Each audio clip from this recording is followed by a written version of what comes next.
Los periodistas muchas veces nos acercamos a realidades, a contar la historia, a hacer nuestro trabajo, que es lo que tenemos que hacer, a vidas que sabemos que no vamos a cambiar. Le decís, no sé cuándo esto acabe, pero estoy convencido de que mejor no vas a acabar, posiblemente. Es decir, luego hay lectores, luego hay otra gente, pero ciertos personajes, Rudy, el personaje central de este libro, no tenía ninguna posibilidad de lograrlo. ¿A cuánta gente hemos condenado a no tener ninguna posibilidad de lograrlo en esta vida? ¿De lograr qué? De lograr una vida mínimamente decente. No te digo una vida suntuosa, una vida mínimamente decente. Hemos conminado a eso a millones de personas y se comen esa condena todos los pinches días. Es increíble eso. Las historias que he contado en ese libro, yo no sé cómo esa gente no está más harta. A veces me pregunto en ese libro por qué matan, pero a veces me pregunto por qué no matan más.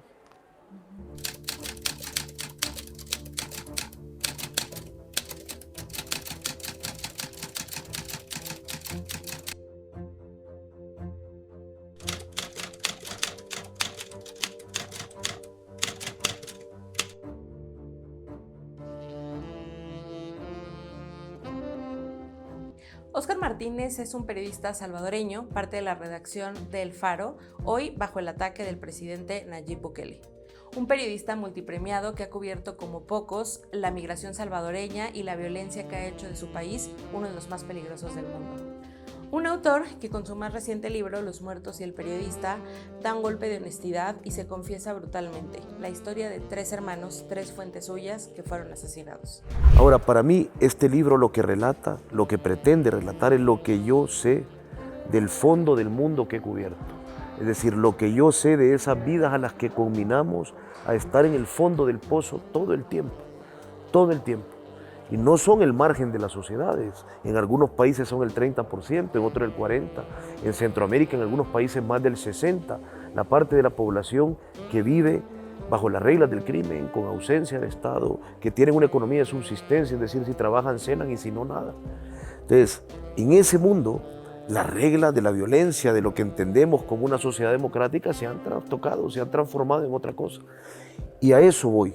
Es decir, mi idea del libro es contar unos fondos que conocí, el abismo al que llevo bajando como periodista desde mi privilegio de vida, desde hace 13 años. Es una manera más de voltear a ver a los últimos de la fila, que es usualmente lo que he hecho con los otros libros. Desde una perspectiva periodística, sí.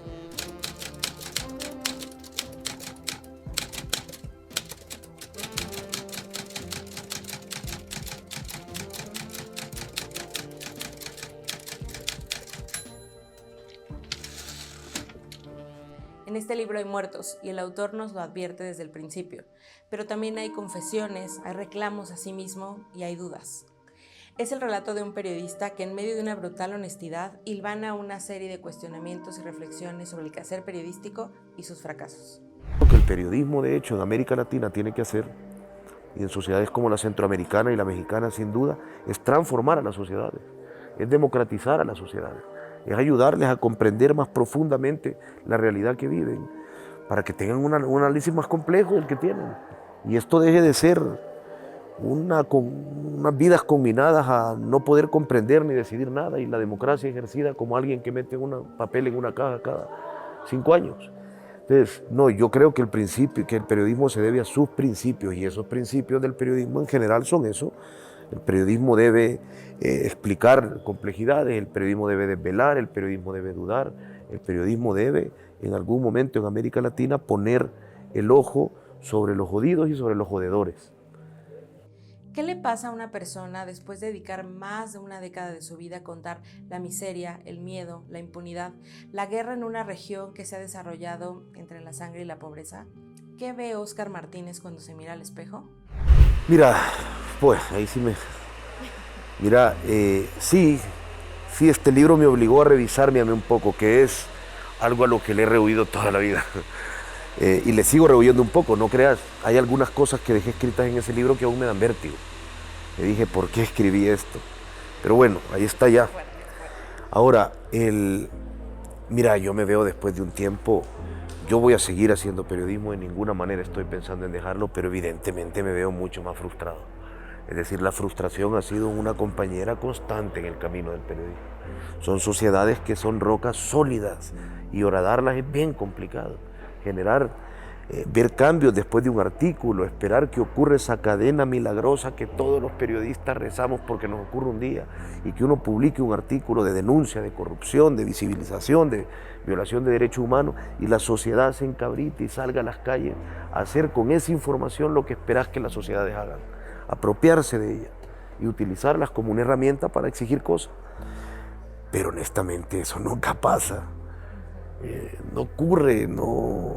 Yo te lo digo, yo voy a seguir haciendo periodismo porque me sigue interesando y porque sigue teniendo sus momentos de excitación, porque sigo creyendo que cambia cosas a un ritmo inadecuado, muy relacionado con estas sociedades cínicas, pero me di cuenta de que he llegado muy frustrado a los 38 años.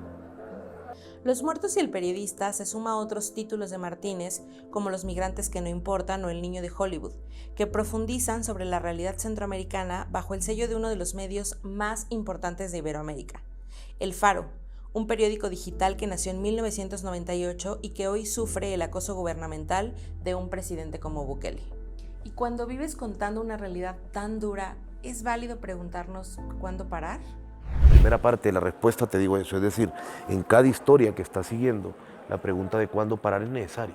¿En qué momento entrevisté suficiente esa fuente? ¿En qué momento volví suficiente al lugar? ¿En qué momento ya recogí necesaria prueba documental? ¿En qué momento continuar es un acto de necedad y de postergar el momento terrible de sentarte frente a la computadora y escribir? Yo sí creo que por varias razones hay que preguntarse cuándo parar. Yo creo que ahora mismo muchos colegas con quienes yo trabajo, si quisieran retirarse del oficio, periodistas mexicanos a quienes respeto y ven este país donde asesinan a tantos periodistas, si en algún momento deciden parar, tienen todo el derecho.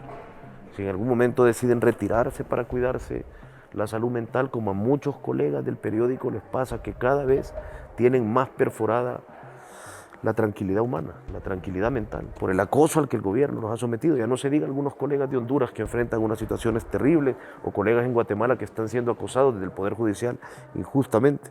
Se puede parar. Y la pregunta es muy importante porque lo que pasa es que si te respondes no, como yo me he respondido en un momento que no pienso parar, entonces te respondes otras cosas. ¿Y por qué quiero seguir? ¿Y qué quiero seguir haciendo? Y soy capaz de seguirlo haciendo. Y aún tengo la posibilidad, la decencia, la mirada para volver y descubrir, para buscar. Aún estoy buscando, o ya paré de buscar, pues ya no puedo encontrar. Es decir, una vez decís sí quiero seguir, entonces vienen las otras preguntas.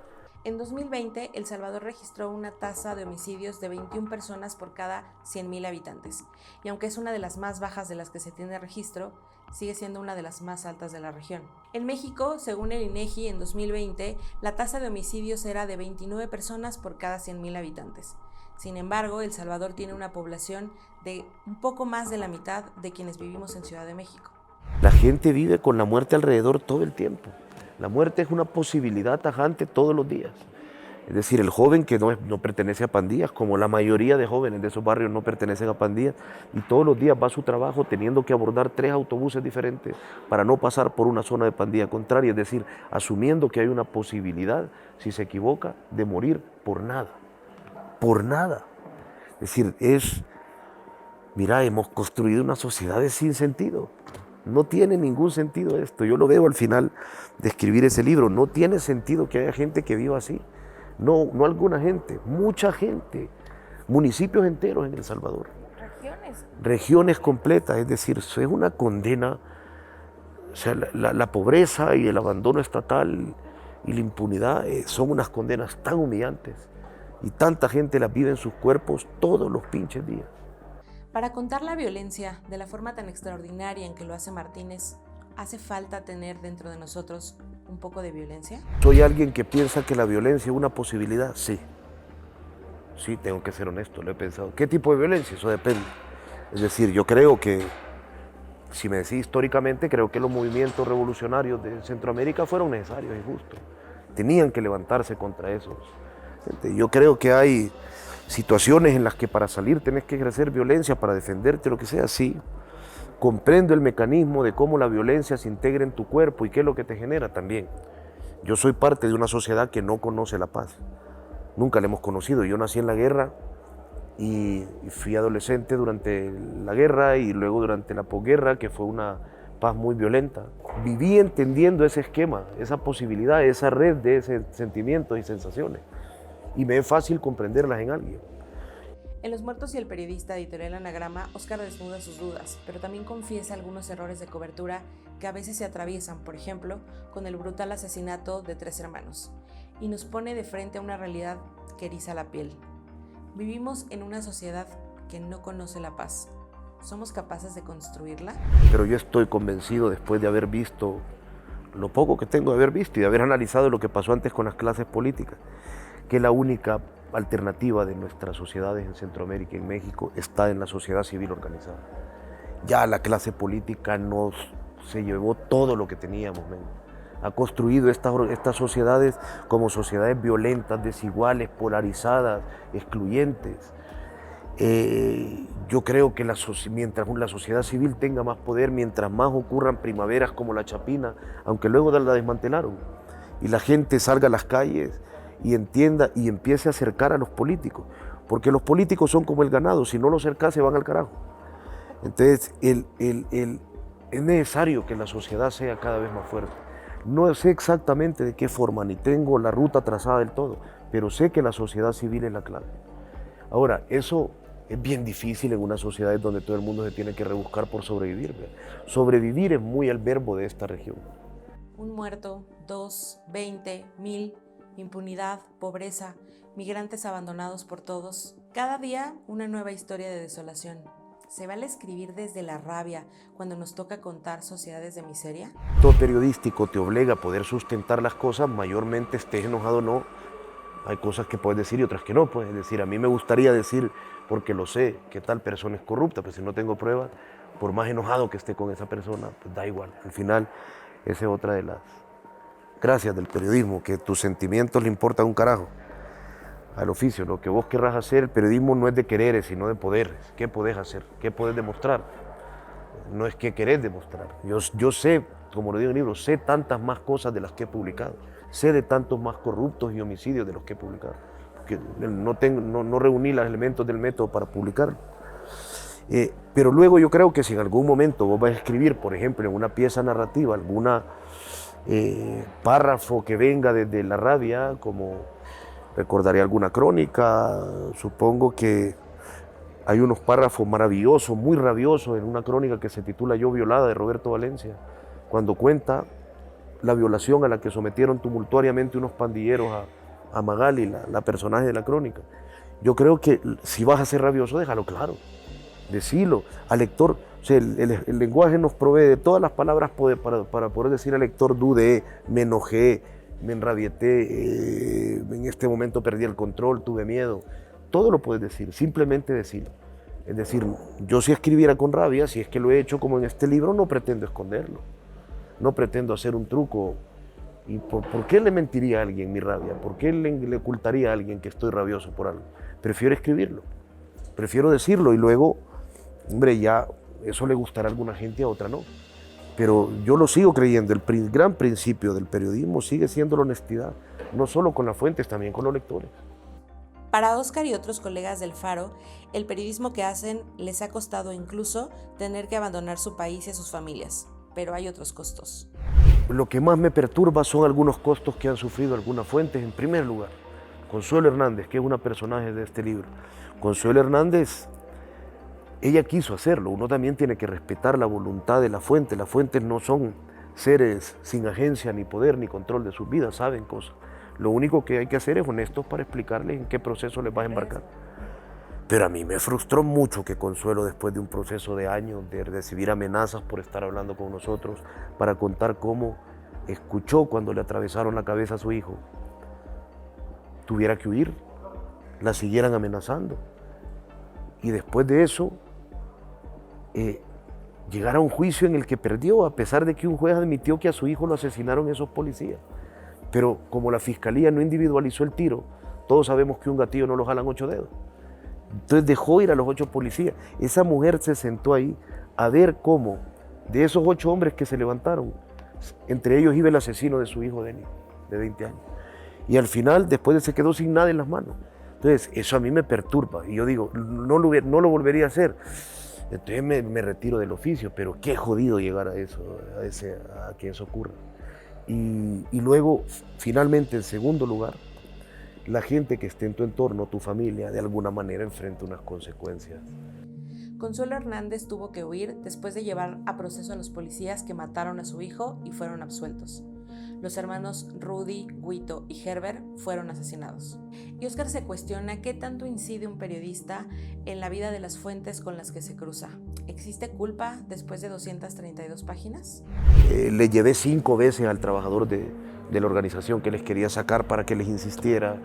Entonces no siento culpa. Yo al final lo que fui es a sacar a un hombre herido a mi fuente. Estaba con un tiro en el estómago una noche de domingo y nadie lo quería llevar a ningún lado. Estaba abajo de un palo de jocotes muriéndose de sangrado. Yo tenía que ir a traerlo. Pero la policía llegó antes que yo y se lo llevó. Se lo llevó a intentar matarlo. Y los hermanos se subieron al carro y vinieron conmigo. Y cuando la policía la perseguimos y llevaban a Rudy en la cama, no lo mataron porque supieron que íbamos detrás. Vieron a los hermanos ahí y supieron que estaban implicados también. Y ahí, esa noche, esa escena, esa imagen que los policías vieron, supongo, terminó finalmente con el asesinato de los 3, de una forma brutal. Pero no, es rabia y frustración, no es sentimiento de culpa. Es decir, yo tenía que ir esa noche. Más de una década de insistir en la barbarie en la que sobrevivimos, contando las historias de los últimos de la fila, como los describe el autor, viendo que nada cambia. ¿Qué podemos hacer sus lectores con el periodismo al que él y el Faro le entregan alma y vida? Sé que quise un grito en el fondo del mar lo que voy a hacer, pero ya, hombre, apropiense de lo que publicamos. O sea, indígnense por lo que publicamos, hagan algo, no sé qué, pero utilicen esa información y hagan algo. Lo hacemos no para que ustedes sepan cosas y se vuelvan a tomar un café en las tardes. Lo hacemos porque creemos que saber y no saber es una diferencia política. Te sitúa en otro lugar. Si no sabes, no hay nada que hacer. Si sabes y no haces nada, ya tomaste una decisión. Y la decisión es política. Es una decisión que te sitúa en el lado de la gente que no hace nada. Entonces, no considero. Yo sé que es una defensa del gremio así muy rabiosa, pero no crean que hacemos esto para entretenerlos, hombre, en esta región. Ya a estas alturas no. Hacemos esto para ver si esto es el eslabón de una cadena en reacción y las sociedades hacen algo al respecto. Supongo que no les va a ser más placentera la vida, pero quizás más útil, sí. En este momento me encantaría que hubiera una ciudadanía que respondiera al buen periodismo y al periodismo de denuncia, pero honestamente no lo hay. Vivimos en sociedades que han condenado a miles a vivir como fantasmas, con sentencias de muerte en la frente. Fantasmas que quizá ni contando sus historias seremos capaces de salvar. Entonces, ¿por qué vale la pena seguir contando y seguir investigando? Primera, porque el periodismo sigue teniendo la posibilidad, y por eso nos persiguen, de incomodar al poder corrupto. Sigue teniendo la posibilidad de hacer al menos aquello que decía Seymour Hersh, que a los corruptos les sea al menos un poco más difícil hacer lo que hacen. Yo creo que la otra posibilidad es más lejana, hacer que las vidas de los miserables estén en el spotlight durante un rato. Pero eso al final es cada vez más difícil, porque es que es una de las cosas que tenemos como sociedad, es que estamos muy insensibilizados ya. Estamos muy acostumbrados a asumir que la barbarie existe y que debe existir de alguna forma.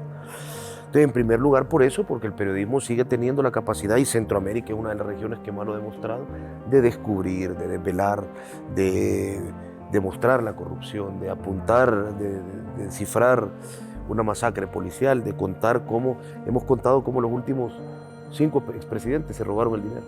Lo ha contado el periodismo, no antes que la fiscalía hicieran cosas. Entonces, sigo creyendo que esa es una posibilidad real, práctica. Incomodar hasta qué nivel, no sé. Pero la otra, porque en mi caso personal, porque hay una forma de estar en el mundo. Y yo creo, esto puede sonar así como, no sé cómo va a sonar. Yo creo que en esta vida, si tenemos la posición que nosotros tenemos, es más importante ser útil que feliz. Y esta es la única forma que yo tengo, creo, de relacionarme de una manera quizás útil con el mundo, quizás algún día, quizás de alguna forma. Y entonces, como no tengo otra, y creo que uno debe de relacionarse con el mundo desde nuestros privilegios de esa manera, sin perder los privilegios. Luego tenemos privilegios. Yo ayer me tomé unas copas deliciosas y comí muy rico.